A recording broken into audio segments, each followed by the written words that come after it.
নবান্নে শিল্প বৈঠকে মুখ্যমন্ত্রী ২৪ থেকে নজরে ২৬শে বিধানসভা ভোট। রাজ্যে শিল্প আনতে তৎপরতা। আজ নবান্নে শিল্প বৈঠকে মুখ্যমন্ত্রী।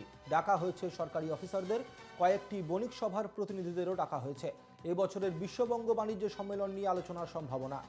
আজ রাজ্যে শিল্প আনতে তৎপরতা নিয়ে এবং নবান্নে একটি বৈঠক রয়েছে, শিল্প বৈঠক। মুখ্যমন্ত্রী মমতা বন্দ্যোপাধ্যায় এই বৈঠকে বিভিন্ন প্রশাসনিক দপ্তরের বিভিন্ন ব্যক্তিদের ডেকেছেন এবং পাশাপাশি তিনি এই বৈঠকের মধ্যে যারা থাকবেন বণিক সভার বিভিন্ন উচ্চপদস্থ ব্যক্তিত্বরা তারাও এই আলোচনা সভায় অংশ নেবেন বলে জানা যাচ্ছে।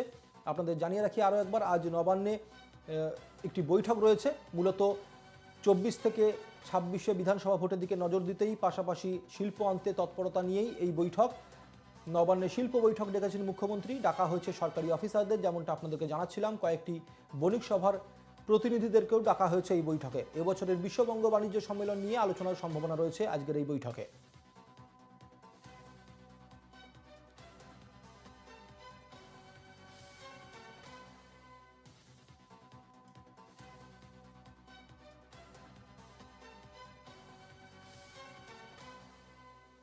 আজ বৈঠক রয়েছে নবান্নে।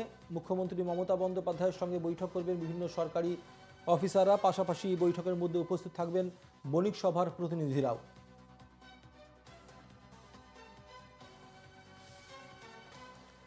দীপঙ্কর মণ্ডল আমাদের সঙ্গে এই মুহূর্তে রয়েছেন টেলিফোনে আমাদের। দীপঙ্কর, আজকে নবান্নে শিল্প বৈঠক রয়েছে মুখ্যমন্ত্রীর। কারা কারা উপস্থিত থাকছেন আজকের এই শিল্প বৈঠকে এবং কোন কোন বিষয়গুলো নিয়ে আলোচনা হবে?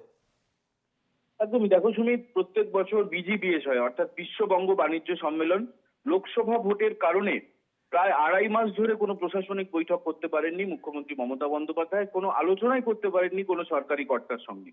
লোকসভা ভোটের পর্ব মিটে গিয়েছে, মডেল কোড অফ কন্ডাক্ট এখন আর নেই।